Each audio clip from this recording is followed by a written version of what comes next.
Buenas noches y bienvenidos a Signo Pesos, la economía al alcance de su pantalla. Estos son los temas claves de hoy. Nueva medida para abaratar los alimentos. El gobierno decidió bajar a cero el arancel para 39 agroinsumos, entre ellos fertilizantes, insecticidas, sales, ácidos y medicamentos veterinarios. El ministro Rodolfo Sea nos acompaña esta noche para explicar qué se espera con esta decisión. ¿Inundados de dólares en Colombia? A juicio de varios analistas, esta es una de las circunstancias por las que la divisa norteamericana está bajando de precio. El experto Daniel Herrera, de la Comisionista de Acciones y Valores, nos explicará para dónde va el dólar. Las medidas económicas que se requieren a partir de mañana, los gremios empresariales más importantes del país, agremiados o agrupados en el Consejo Gremial, se reúnen con cada uno de los candidatos a la presidencia para hablar de economía, reformas y estrategias de reactivación.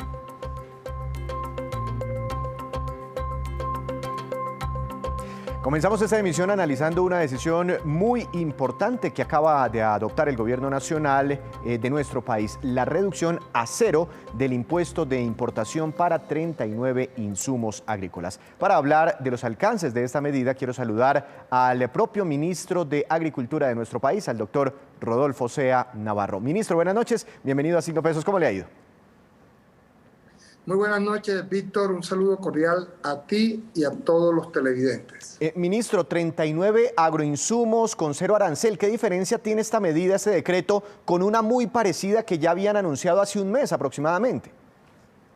Sí, el decreto 504 del 4 de abril establece 39 subpartidas con 0% de arancel que complementan otras partidas del sector agropecuario que habían quedado inscritas dentro del decreto 303 del 3 de marzo.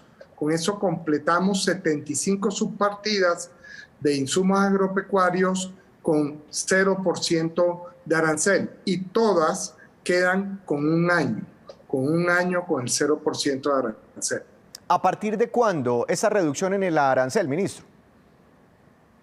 Ya entró en vigencia a partir de su publicación y las que estaban en el decreto 307 se les amplió el plazo a un año también, de tal manera que quedamos con esas 75 subpartidas que incluyen semillas para siembra, incluyen también alimento vegetal, o sea, abonos y fertilizantes, incluye también medicina animal e incluye elementos de ferretería que se usan en las fincas. Es decir, el importador que mañana, por ejemplo, traiga del exterior alguno de estos insumos, ¿ya no tendrá que pagar ese arancel? Sí, exacto. Estos insumos tenían algunos 5%, otros 10% y otros 15%.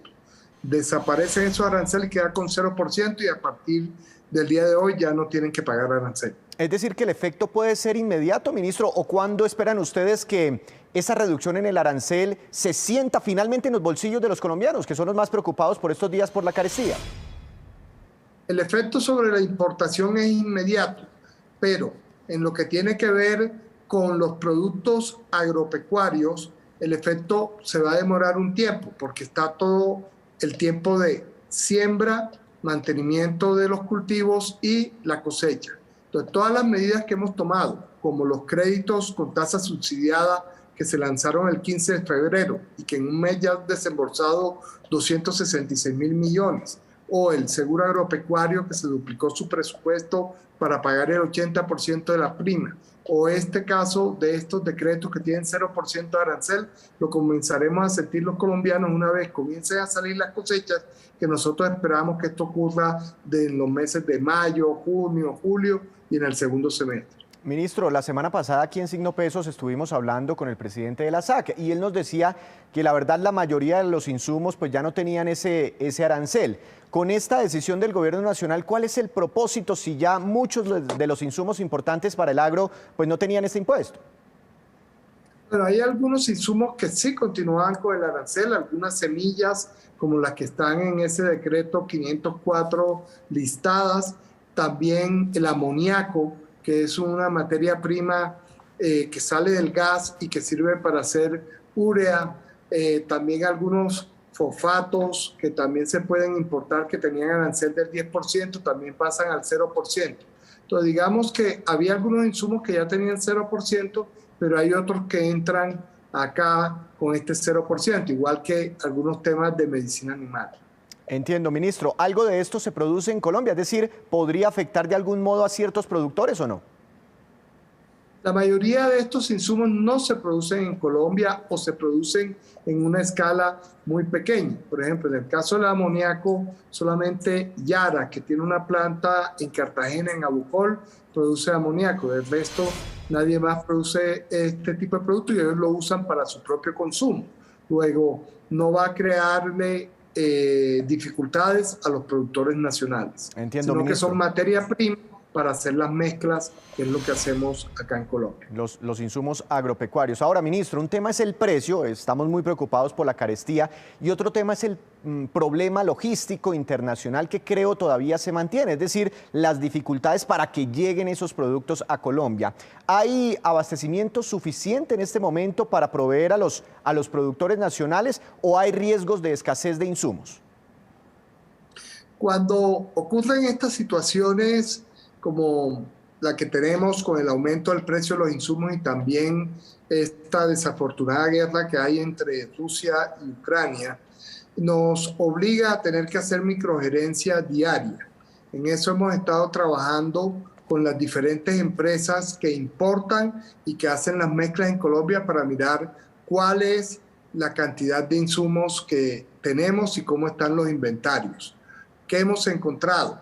Se han importado este año ya, en estos 3 primeros meses, aproximadamente unos 468,000 toneladas de abonos y fertilizantes, y nos permite tener un inventario con tranquilidad que va hasta los meses de mayo y junio, pero continúan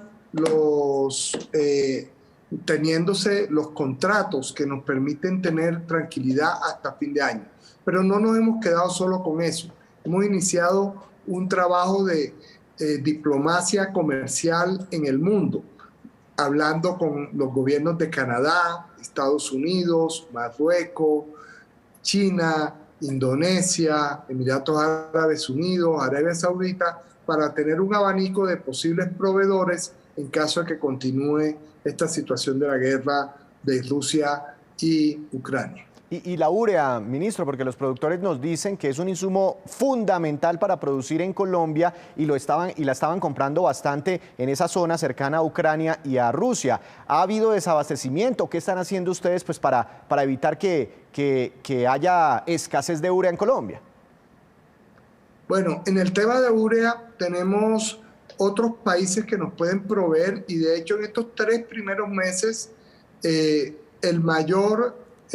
la urea, el país que más urea nos ha enviado es los Estados Unidos. Ya pasó en porcentaje a Rusia por obvias razones de la situación que se está presentando. Y por eso de los países que mencioné anteriormente, hay algunos que tienen una gran capacidad de producción de urea, sobre todo la urea se hace a partir del gas, y entonces los países productores de petróleo como Emiratos Árabes Unidos, como en el caso de Arabia Saudita, pero también aquí muy cerca en Trinidad y Tobago tenemos la capacidad de traer urea que se produce a partir del gas. Ministro, precios carísimos de los insumos, está actuando el gobierno nacional, también dificultades para transportar insumos, en fin, estamos, ¿qué tanta probabilidad hay de que se presente una crisis alimentaria en Colombia? ¿Estamos lejos de eso o la situación nos podría conducir a un escenario parecido? Hemos tomado medidas para aumentar las áreas de siembra y que se aumente la producción de alimentos. Incluso ya lo comenzamos a ver en el caso de la papa, que era un alimento que venía aumentando de una manera importante en los meses anteriores. Ya en estos últimos días, con las salidas de cosechas nuevas, se ha regularizado su precio y ha tenido una tendencia hacia la baja. Y así en general, las medidas que tomamos que mencioné anteriormente. Liquidez con tasa subsidiada de las líneas especiales de crédito, donde las focalizamos en siembra agrícola. También el tema del seguro agropecuario, esta medida de los aranceles del 0%, y esperamos muy pronto poder tener el FAIA funcionando para poder apoyar a los pequeños productores con subsidio a la compra de insumos. Una última pregunta, ministro, en caso de que tenga la información, porque es muy difícil pronosticar, ¿no? Hacer futurología. ¿Tienen ustedes algún estimativo de a partir de cuándo empezaremos a ver una reducción importante en los precios de los alimentos en Colombia?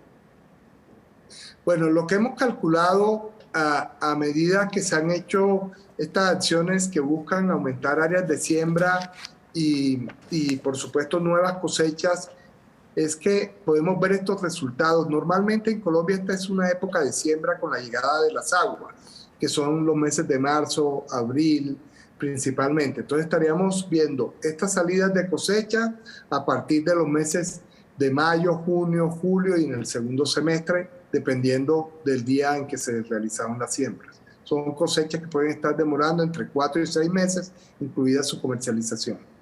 Ministro, muchas gracias por estos minutos para Signo Peso. Seguiremos hablando en la medida en que vayan evolucionando los precios de los alimentos. Que tenga una feliz noche. Seguimos presentes trabajando juntos por el campo. Sin duda, la gran preocupación de los hogares colombianos por estos días, la carestía, sobre todo, de los alimentos principalmente. Más noticias en Signo Pesos. Desde mañana los gremios más importantes del país empiezan una serie de encuentros con cada uno de los candidatos a la presidencia para analizar temas económicos, reformas que se requieren y soluciones a cada dificultad detectada. El primero en la lista es el doctor Fico Gutiérrez. El presidente del Consejo Gremial, Jaime Alberto Cabal, nos cuenta más sobre estas reuniones. Veamos. En el Consejo Gremial Nacional iniciaremos a partir de mañana 6 de abril hasta el próximo 29 de mayo, que se realiza la primera vuelta, un ciclo de conversaciones con los candidatos a la presidencia de la República. El día mañana comenzará el candidato Federico Gutiérrez, quien fue el primero en confirmar de los invitados, y trataremos los 30 gremios más representativos del país, los diferentes temas que hemos agendado como prioridades para la solución de los problemas de Colombia y proyectar un mejor desarrollo económico y social para los colombianos. Entre los temas que estaremos tratando está el del modelo económico, las libertades económicas, las reformas estructurales que el país necesita, la lucha contra la corrupción, la lucha contra la pobreza. Por supuesto, estarán temas tan importantes como la seguridad, la informalidad, el empleo, entre otros. Y nosotros estaremos muy pendientes de esos encuentros. Hacemos una breve pausa, pero cuando regresemos, espere, Juan Fernández nos trae un estudio, como siempre, muy interesante sobre cuánto ganan los ejecutivos de las compañías. Ya les contamos.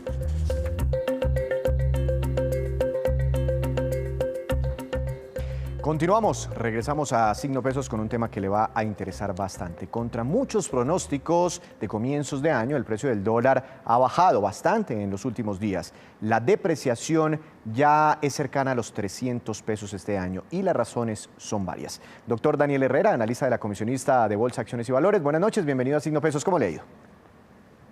¿Cómo estás? Buenas noches, Víctor. Doctor Herrera, muy bien. Mire, usted se ha dado cuenta, en las últimas horas el dólar por momentos se ha ubicado por debajo de los 3.700 pesos, algo que no veíamos desde junio del año pasado. Y ustedes, los especialistas, dicen, no, por ahí en los 3.700 se ha configurado como una especie de piso. El dólar llega y rebota después, vuelve a tomar como una tendencia alcista. En esta oportunidad, ¿usted cree que se cumplan estos niveles técnicos, por decirlo, o mejor se lo pregunto de otra forma, ¿es posible que el dólar siga cayendo o volverá a rebotar?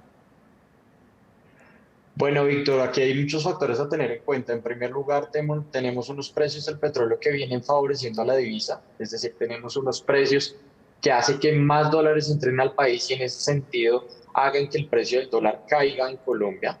Tenemos unos flujos de inversión extranjera directa que vienen mejorando en el mes de marzo y que también favorecen la caída del precio del dólar en Colombia.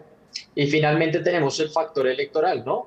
Recordemos que desde las elecciones que fueron para el Congreso hace un par de semanas, pues hemos visto que la prima de riesgo país viene reduciéndose. Lo que en otras palabras nos está diciendo es que los inversionistas a nivel global ven que Colombia ya no es tan riesgoso como creían anteriormente y ven que se estaba castigando mucho al país y a los activos del país. En ese sentido, vemos que los flujos entrantes pues jalaban el precio del dólar desde los 3.900 pesos a los 3.700 pesos, ¿no? Creemos que por ahora el factor de la incertidumbre permanece vigente. En ese sentido, todavía vemos difíciles ver cotizaciones para el peso colombiano debajo de los 3.700 pesos, pero el hecho de que esta tendencia apreciativa se venga o esté viniendo en las últimas semanas es un factor netamente de unos flujos adicionales por temas de precios del petróleo y un factor de que los activos colombianos estaban muy castigados recientemente. Entonces, el mercado se dio cuenta Claro. de este castigo y está corrigiendo naturalmente pues, Pero las doctor Herrera, cotizaciones. ¿por qué usted dice que los mercados le han perdido como un poquito de susto o de miedo al proceso electoral? Si el candidato, si uno de los candidatos que más genera preocupaciones en los mercados, le gustan muchas personas en Colombia y por eso está punteando las encuestas, muchas de las encuestas, todavía tiene grandes posibilidades de ganar. Y los mercados tienen como ciertas preocupaciones sobre puntualmente el candidato Gustavo Petro por algunas propuestas que son muy controversiales. ¿Por qué dice usted que entonces ha disminuido esa preocupación? Bueno, Víctor, mira, lo que nosotros nos hemos dado cuenta es que a la luz de los inversionistas internacionales, luego de las elecciones de Congreso, parece creer que, lo que parece ser es que los inversionistas creen que el Congreso va a sopesar lo que puede ser un eventual gobierno del candidato Gustavo Petro, y en ese sentido dejan un poco al lado los temores de lo que pueden ser esas propuestas tan radicales como, por ejemplo, la eliminación de la exploración de petróleo o propuestas pensionales en donde ya parece que un ente legislativo y unas instituciones fuertes pueden sopesar todas estas propuestas de las que hemos hablado y que pueden ser económicamente perjudiciales para la cotización del dólar. Doctor Herrera, he visto por ahí algunos diciendo que, bueno, y muchas veces en los medios de comunicación destacamos cuando el peso colombiano es la moneda más devaluada del mundo. ¿Este año está ocurriendo lo contrario? ¿El peso colombiano es una de las monedas que más se ha fortalecido en el mundo frente al dólar? Así es, recordemos que desde el principio de año veníamos de cotizaciones muy cercanas a los 4.100 pesos. Como te venía diciendo, los mercados venían muy estresados, Colombia estaba y los activos colombianos venían estando muy castigados en lo que sería un año electoral, un año retador para la economía colombiana. Por ahora las noticias positivas que eran poco esperadas era el tema de Rusia y Ucrania, en donde pues los precios de las commodities vienen siendo presionados al alza y como te lo venía explicando, eso implica flujos adicionales entrando al país, lo que hace que a día de hoy seamos una de las monedas más apreciadas para mercados emergentes y corrija un poco ese castigo que veníamos registrando desde principios de año. ¿Nos beneficia o nos perjudica un dólar cayendo en Colombia en términos generales para la economía? Bueno, recordemos que en términos generales la teoría macroeconómica lo que nos dice es que un dólar depreciado mejora las exportaciones netas, ¿de acuerdo? Sin embargo, veníamos estando sumamente castigados, entonces yo creo que el equilibrio natural en la economía requiere un dólar no tan depreciado y más bien vía inflación también tenemos ahí unos efectos que pueden ser perjudiciales para la economía, ¿no? Recordemos que los precios de los importados se ven directamente relacionados con el precio de la divisa. Y en ese sentido, pues creo que en suma la alta depreciación que veníamos registrando era insostenible y que el equilibrio requería un poco una tasa de cambio más apreciada, es decir, que la corrección que estamos viendo es natural y creo que beneficia en general a los activos en Colombia y a los mercados y a la economía como un todo. Doctor Herrera, viendo un poquito el histórico de la gráfica, como arrancamos esta entrevista del dólar, que siempre que caía a 3.700 rebotaba y después subía a 4.000 y volvía y caía a 3.700 y rebotaba, viendo como ese histórico, aunque es difícil saber qué va a ocurrir hacia adelante, ¿usted compraría dólares en este momento? Es decir, por ejemplo, ¿pagaría una deuda en dólares? ¿Es buen momento ahorita para comprar dólares? Bueno, Víctor, es una muy buena pregunta. Creo que en los fundamentales, digamos, si no tuviéramos todo el tema del ruido electoral en este momento, el peso colombiano debería poder cotizar en niveles mucho menores, es decir, tendríamos una tendencia apreciativa mucho mayor si, por ejemplo, comparamos países como México, Chile, Brasil, todas estas monedas ya se encuentran cotizando en niveles previos a la pandemia, que recordemos para Colombia estaba por el orden de los 3.300 pesos. Para Colombia no es el caso. Colombia ha estado muy rezagado en esos movimientos y todo esto se debe al ruido electoral. Creo que mientras no pasemos la primera y la segunda vuelta, los niveles que estamos viendo debajo de los 3.600 pesos son niveles para comprar dólares, niveles para aprovechar, pero luego de que se disminuya este ruido político, esta incertidumbre política, es probable que la tendencia apreciativa continúe y que, como lo mencionamos, el Congreso pueda sopesar cualquiera que sea el resultado electoral y en ese sentido permitir que el peso colombiano registre una apreciación en el segundo semestre del año. Eso mismo pasó con el dólar durante los procesos electorales, doctor Herrera, en Perú y en Chile. Recuerdo el año pasado, se tensionó mucho la divisa, tuvieron devaluaciones de su propia moneda histórica, es decir, un encarecimiento histórico del dólar, pero independientemente del ganador, pasaron las elecciones, pasó el ruido electoral y como que descansó el dólar en esos países. ¿Eso mismo podría ocurrir en Colombia, independientemente de quién sea el ganador de la presidencia? Sí, qué bueno que toques el tema, Víctor. Digamos, desde el Departamento de Investigaciones Económicas, nosotros hemos hecho los análisis de lo que ocurrió, como mencionas, en Chile en el año 2021, en Perú en el año 2021, en México en el año 2018, recordando, por ejemplo, a Andrés Manuel López Obrador, y a Brasil en el año 2002, cuando fue el primer gobierno de Lula da Silva. Para el caso de Brasil, Chile y Perú, lo que evidencia la historia o lo que nos sugiere la historia es que justo después del proceso electoral, viene una volatilidad en la tasa de cambio, pero la tendencia comienza a ser apreciativa, es decir, ver una cotización, un peso colombiano mucho más fuerte relativamente al dólar.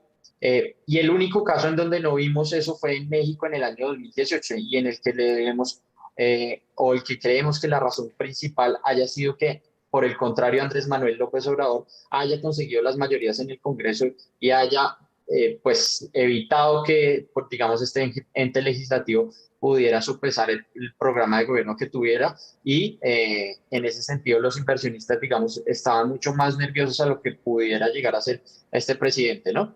Entonces, simplemente para recalcar, creemos que el hecho de que el Congreso no haya sido mayoría para ningún partido, pues es muy favorable para las instituciones en Colombia y en ese sentido debería generar digamos, un alivio para la cotización del dólar a partir del segundo semestre del año. Una última pregunta muy rápida. Usted nos explica que por la guerra en Ucrania se dispararon los precios del petróleo y eso aumentó los ingresos de dólares hacia nuestra economía por las exportaciones petroleras. Si se resuelve, en el momento en que se resuelva la guerra en Ucrania, algún día eso se tendrá que solucionar seguramente y eventualmente el petróleo vuelva a los precios previos a ese conflicto, es decir, por debajo de los 100, de los 90 o de los 80 dólares, ¿podríamos ver un dólar otra vez fortaleciéndose en Colombia, acercándose a 4.000? Bueno, Víctor, digamos, esa es una pregunta un poco desafiante para los economistas. ¿Qué creemos nosotros pues, desde Acciones y Valores? Realmente lo que estábamos viendo era un desequilibrio fundamental entre la oferta de petróleo y la demanda de petróleo. Luego de la pandemia, pues veíamos un incremento de la demanda, la oferta no alcanzaba a digamos, encontrar esa demanda y en ese sentido pues veíamos una tendencia consistente de precios del petróleo al alza, ¿de acuerdo? Si no hubiera ocurrido lo de Rusia y Ucrania, probablemente la tendencia nos decía que los precios del petróleo sobre los 100 dólares eran probables. Lo que ocurrió fue un catalizador para que esto se diera y por el contrario, una vez pueda terminar esta guerra, pues es probable que la cotización del precio del petróleo caiga, pero permanezca en niveles, digamos, relativamente elevados sobre los 90 dólares. ¿Qué quiero recalcar? Y es que a medida que la producción se continúe recuperando en los países, pues seguramente esa oferta va nuevamente a alcanzar a la demanda y veremos unas caídas de las cotizaciones. Recordemos que históricamente precios del petróleo sobre el 100 dólares han sido en muy pocos periodos en la historia, ¿no? Temporales. Entonces difícilmente vamos a mantener una cotización sobre los 100 dólares, digamos, en el mediano plazo, en el largo plazo. Doctor Herrera, muchas gracias por estos minutos. Feliz noche. Feliz noche. Una de las noticias más importantes, la reciente caída del dólar en Colombia. Hacemos otra breve pausa, pero ya les contaremos que una firma Cazatalentos anuncia que tiene 6.000 vacantes, puestos disponibles en todo el país. Ya les tenemos todos los detalles.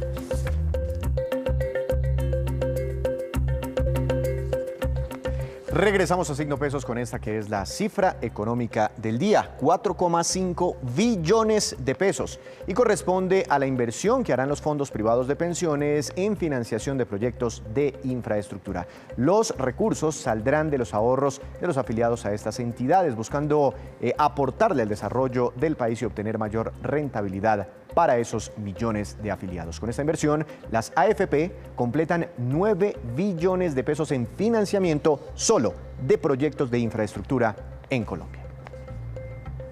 Y más de 300.000 empresas renovaron su registro mercantil ante las cámaras de comercio, un trámite que se venció, recuerde usted, el pasado 31 de marzo. El presidente de Confecámaras, Julián Domínguez, nos cuenta todos los detalles. Ha terminado una exitosa etapa de renovación de la matrícula mercantil. Las empresas han entregado nueva información que será muy útil para la competitividad del país, para poder tener mejores decisiones empresariales, para construir políticas públicas y combatir la corrupción. Esta jornada ha tenido una característica muy importante, es que 70.000 empresas más de las que lo hicieron el año pasado renovaron su matrícula mercantil, es decir, un 7% más, lo que es una clara muestra de la reactivación que se está produciendo en el sector empresarial. Por otro lado, son más de 1 millón de empresas, casi 1 millón de establecimientos de comercio, y lo que es muy importante en sectores que tienen que ver con industrias culturales, en sectores que tienen que ver con el turismo, sectores que tienen que ver con los servicios personales, que han hecho de la renovación su fortaleza. También el sector manufacturero, por supuesto el sector comercio y de servicios. Es una muestra de la resiliencia de nuestros empresarios en Colombia, esos empresarios que día a día se levantan a buscar un nuevo mañana y al mismo tiempo a generar bienestar entre sus empleados, entre sus colaboradores y en sus comunidades. Llega la hora de las noticias empresariales y del mundo de los negocios. Nuestro experto en la materia, Juan Fernández, nos acompaña hoy. Juan, buenas noches, adelante con su tema, bienvenido. Buenas noches, hoy le voy a hablar de salarios, de lo que pagan las empresas en diferentes sectores, y eso da una luz de lo que se gana en los cargos ejecutivos. Es una guía salarial llamada Pay Balance y es interesante porque deja ver una nueva forma de compensaciones después de los reacomodos de la pandemia. Es una ficha comparativa de varios países y se ve en el mercado aumentos salariales entre un 10 a un 15%, muy por debajo de ese 30% de aumentos que llegaron a presentarse en épocas pasadas. Y para las nuevas contrataciones, pues los salarios seguramente están hoy entre un 15 y un 20% por debajo de lo que eran antes. Juan, ¿y el informe dice algo sobre Colombia? Mire, sobre Colombia, según el cargo y tamaño de la empresa, en aquellas con ventas inferiores a los $30 millones del sector de las finanzas, un vicepresidente del área, un gerente financiero, puede ganar hasta 42 millones de pesos, y a medida que suben las ventas de 30 a 100 millones de dólares, sube el salario a 58 millones de pesos, y si la compañía vende más de 100 millones de dólares, el salario ronda fácilmente los 80 millones de pesos al mes. Es una industria bien paga. En el área de recursos humanos, los salarios inician en los 15 millones de pesos y van hasta los 27 millones. En las áreas de mercadeo, según el tamaño de la empresa, obviamente el salario inicia en 18 millones, podría pasar a 22, y en las grandes empresas salta a 32 millones de pesos. Pero sin duda, el salto importante viene en esas áreas que son las que más pagan, y en eso las tecnologías de la información van al alza, entre 33 y 65 millones de pesos para un cargo directivo de gerente, y en esas empresas que se llaman las C, las de nivel C, todas estas nuevas compañías tecnológicas recientes, esos salarios no son menores a los 40 millones de pesos en una compañía que factura hasta 30 millones de dólares, y para las grandes facturaciones, pues esa cifra puede saltar en salarios a más de 80 millones de pesos para un director. Sin duda, son estas compañías nuevas, pero tecnológicas, en las que hay que enfocarse si se quieren mejores salarios. Qué bueno sería ganarse toda esa plata. Muchas gracias, Juan. Lo esperamos mañana con más movidas empresariales. Ahora nos vamos con estos que son los indicadores económicos que usted siempre debe conocer antes de irse a dormir. Dólar, tasa representativa del mercado oficial para mañana, 3.723 pesos con 79 centavos, porque el dólar hoy subió 16 pesos con 84 centavos. El petróleo Brent, de referencia para Colombia, tuvo una caída de 1,75%, se ubicó en $105 con 65 centavos por barril. El precio interno del café colombiano subió y quedó en promedio para mañana a 2.032.000 pesos por carga. El índice MSCI Colcap de la Bolsa de Valores de Colombia tuvo un incremento de 0,96%, acción más valorizada, la que más avanzó en la jornada de hoy, Valores Simesa, con un incremento del 7,83%, y la acción que más cayó fue la del Grupo Éxito, con un retroceso del 2,13%. Pero antes de despedirnos, los quiero dejar con este dato que le puede servir muchísimo a todas esas personas que están desempleadas. La compañía Casa Talentos Adeco anuncia que tiene 6.000 vacantes laborales disponibles para diferentes perfiles de trabajadores. Están distribuidas en 95 ciudades y municipios de nuestro país y corresponden a empresas de 11 sectores diferentes de la economía. Entre los empleos hay muchos para servicios administrativos, para el comercio, manufacturas también, comunicaciones y muchas áreas más. Los detalles los puede consultar usted en la página que está apareciendo en este momento en nuestra pantalla. Así terminamos por hoy, pero los esperamos mañana con una nueva emisión y con toda la información económica que usted necesita saber. Esto es Signo Pesos, la economía al alcance de su pantalla. Que tenga una feliz noche.